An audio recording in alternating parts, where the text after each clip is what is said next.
যে উমরা করে আসার পরে সে এক জায়গায় বাচ্চাদের খেলা খেলতে গেছে, ঘুষি মারতেছে আর বলতেছে মির্জা আব্বাসকে স্মরণ করতেছে। তো আমরা তাকে অনুরোধ করব যে আপনি মির্জা আব্বাস সাহেবের সাথে আপনার ব্যক্তিগত কোনো আছে কি না, তো সেই ব্যক্তিগত বিষয়গুলো আপনি যখন জাতীয় পর্যায়ে তুলবেন তখন জিনিসগুলো অনেক নেগেটিভ ওয়েতে যায়।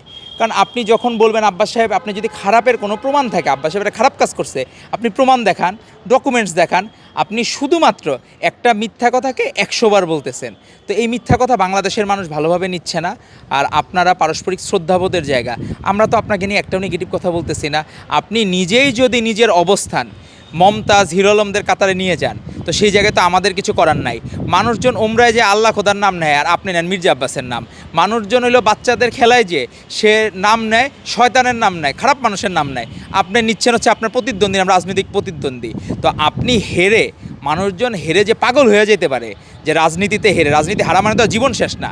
তো সে রাজনীতিতে হেরে মনে করতেছে তার জীবন শেষ হয়ে গেছে, তার জীবন যৌবন সব হলো মির্জা আব্বাস। তো একটা মানুষের জীবন যৌবনে অনেক কিছু থাকে। তো এখন সেই জায়গায় যদি খালি মির্জা আব্বাস হয় জীবন যৌবন, তাইলে তো আর ভালো কিছু আমরা আশা করতে পারি না। পারস্পরিক শ্রদ্ধাবোধের জায়গা, আমরা দেখেন যে অতীতের জিনিসগুলা যেভাবে ছিল, আমরা কিন্তু এখন চেঞ্জ হয়েছে। পার্লামেন্ট হয়ে গেছে এখন আলোচনার জায়গা, ডিবেটের জায়গা। সেখানেও আমরা দেখলাম যে ওইখানেও মব সৃষ্টি করতেছে।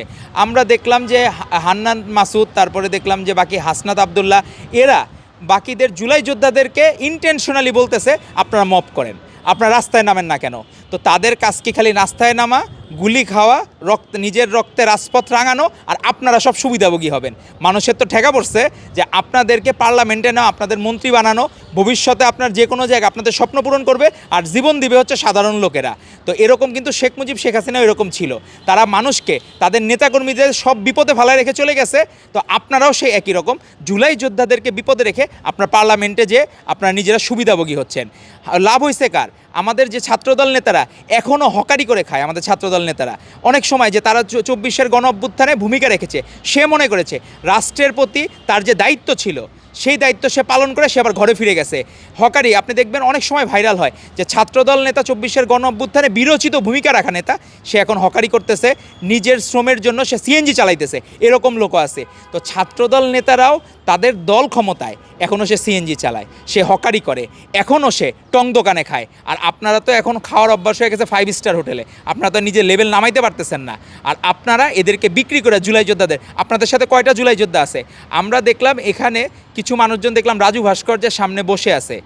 তো এইটা প্রমাণ করে যে এদের আসলে সাথে যে সাধারণ মানুষজনের পার্টিসিপেশন নাই, এটাই প্রমাণ করে যে আপনারা যখন জনবিচ্ছিন্ন হয়ে যাবেন তখন বাংলাদেশের মানুষের কাছে আর আপনারা ওই সম্মানটা পাবেন না। আপনি দেখেন যে নীলক্ষেতের যে ভিপি বলে একজনকে ডাকে, তারা এখনও তাদের ইস্তেহারে যেসব কমিটমেন্ট দিয়েছিল তারা কী করবে না করবে, সেটা তারা কোনোটাই, অর্ধেক করলে তাও বোঝা যেত যে না তারা অর্ধেক পর্যন্ত গেছে, তারা 10%ও করতে পারে নাই তাদের ইস্তেহারে তারা যে কমিটমেন্টগুলো গিয়েছিল।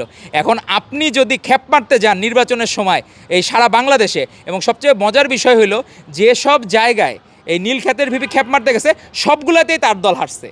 তো এই জন্য নাসিরুদ্দিন পাটোয়ারিরা হেরে পাগলের প্রলাপ যেমন বলা শুরু করছে, তো এরকম অনেকেই পাগলের প্রলাপ বকতেছে হেরে যে। তো আমরা তাদেরকে অনুরোধ করব, হেরে গেলেই কিন্তু জীবন শেষ না। এজন্য নাসিরুদ্দিন পাটোয়ারি অনুরোধ করব আপনারা আল্লাহ খোদার নাম জপেন, ওইটাই ভালো।